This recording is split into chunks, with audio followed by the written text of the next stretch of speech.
Ovo je sad prava zima.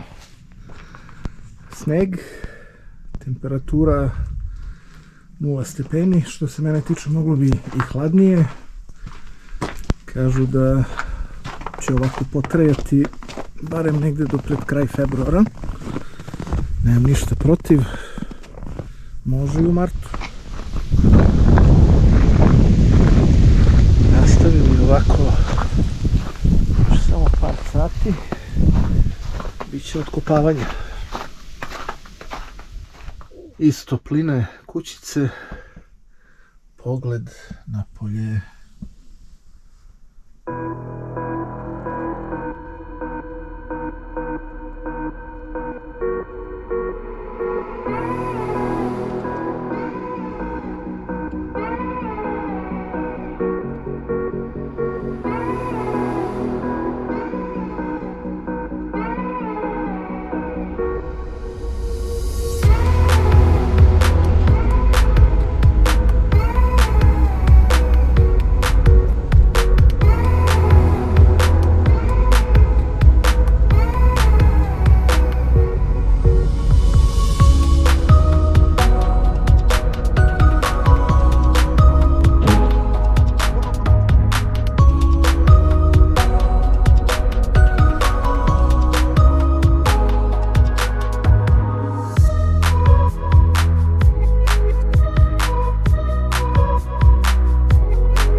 I evo me na zemlji, dole pored kolibe.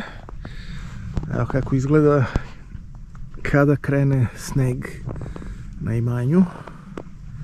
Sve počinje da se beli.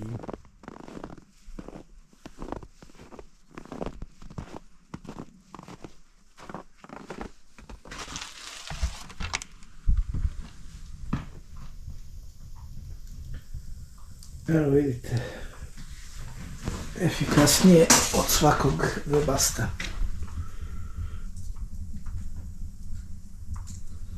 Moram da otvoram vrata jer je pretoplo. Lepo dimi,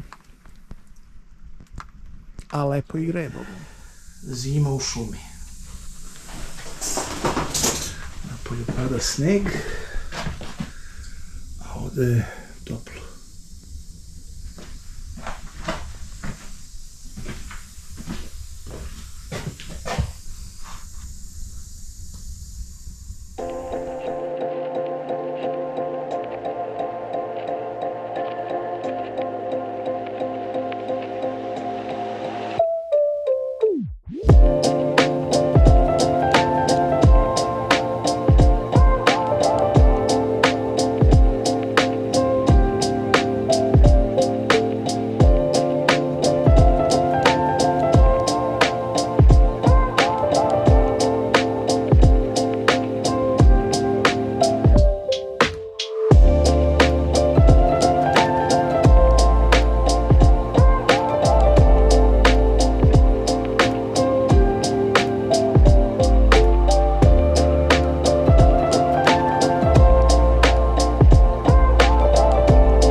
pao mrak, treba nešto da se večera. Evo, tu je spremna večerica. Nema struje trenutno, ova svetla koja rade na 220 V ne rade. Rade samo ova koja rade na 12 V. Zbog ove mećave danas struja dolazi i odlazi. Po 10-15 minuta je ima, pa je nema. Može da se da nestane na par dana, ali nije to neki ozbiljan hendikep. Pogledat ćemo posle kako to izgleda sve napolju.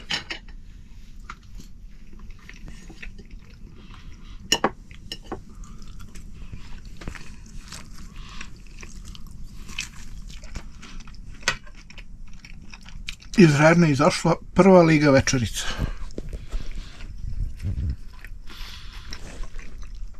A šta je to? To je jedna moja tajna.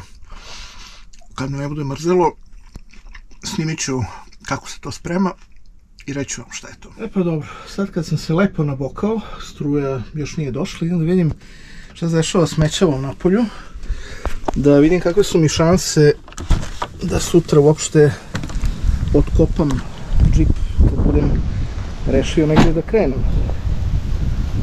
Wow! Na tremu se prave smetovi. Dobro. Mećava još uvek traje, ali sve je okej. Ništa strašno, ništa nije zatrpano.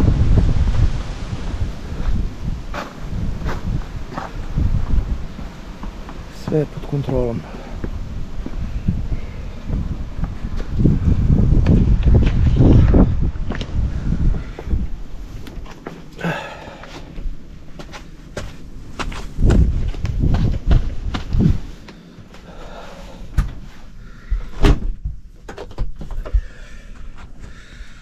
Eto, tako izgleda zimski život u šumi.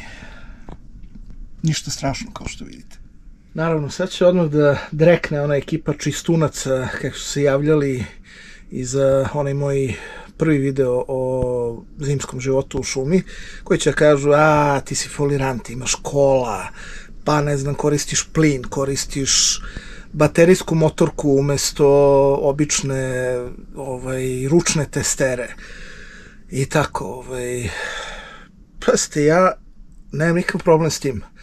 Ja nisam rekao da sam ovamo došao da vežbam bushcraft veštine, već jednostavno da živim na jednom mestu gde mogu da se maksimalno distanciram od urbane ludnice, gde mogu da eliminišem iz svog života sve što mi tamo ne prija. Nisam rekao da ću se apsolutno odreći svih tekovina savremene tehnologije. Tako da ja zaista ne vidim šta je problem. Ovo jeste određena vrsta minimalističkog života u kojoj ja mislim da urbani ovisnici bi poludeli, ne bi mogli da zamisle da je takav život moguć, ali takav život je moguć, čak uopšte nije neudoban. Uostalom, ovo što ste videli, razmislite, pa procenite sami.